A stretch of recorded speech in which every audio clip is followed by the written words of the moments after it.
जैसा कि आप सभी जानते हैं कि हमारे देश की महिलाएं अपने चरित्र और सतीत्व के लिए विश्व में बेजोड़ हैं। भारतवर्ष के मध्य देश में, जो कि आजकल दक्षिण कश्मीर में है, वहाँ पर अश्वती नाम के राजा राज्य करते थे। इनकी कठिन तपस्या के बाद इन्हें एक पुत्री प्राप्त हुई, जिसका नाम इन्होंने सावित्री रखा था। सावित्री आदित्य सुंदरी थी। उसकी सुंदरता और गुण की प्रशंसा दूर दूर तक फैलने लगी। पिता चाहते थे कि सावित्री को बहुत अच्छा वर मिले। एक बार सावित्री वन गई। वन में उसका परिचय सत्यवान नामक राजकुमार से हुआ, जिसके माता पिता अंधे थे, जो कि किसी समय शल्य देश के राजा थे। दूसरे दिन सावित्री घर लौट आई। बड़ी लज्जा और शालीनता से उसने सत्यवान से विवाह करने की अनुमति मांगी। अश्वपति इसके बहुत प्रसन्न हुए कि सावित्री को उसके अनुरूप ही वर मिल गया, किंतु बाद में पता चला कि उसकी आयु बहुत ही कम है, तो वे बहुत दुखी हुए। परंतु सावित्री अपनी बात पर डटी रही और अंत में अश्वपति ने विवाह की अनुमति भी दे दी।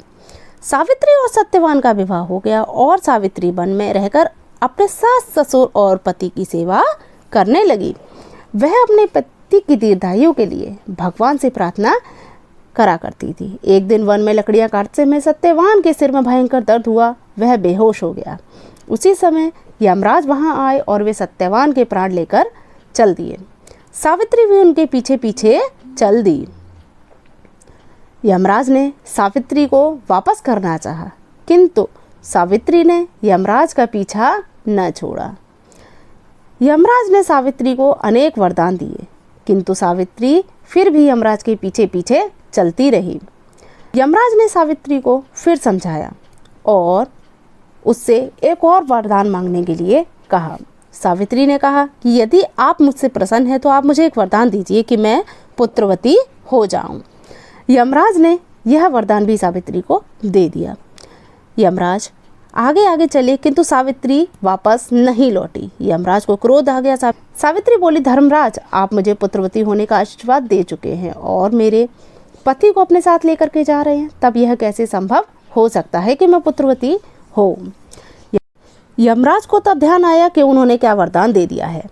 उन्होंने सत्यवान के प्राणों को छोड़ दिया और सावित्री की दृढ़ता और धर्म की प्रशंसा करते हुए चले गए। इधर सावित्री उस पेड़ के पास पहुंची जहाँ सत्यवान का शरीर छूट गया था।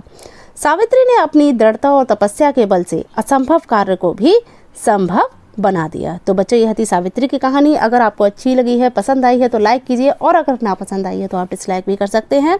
वीडियो को शेयर ज़रूर करिए। मैं मिलूंगी आपसे किसी और वीडियो में। Thanks for watching. बने रहिएगा मेरे साथ। Thank you.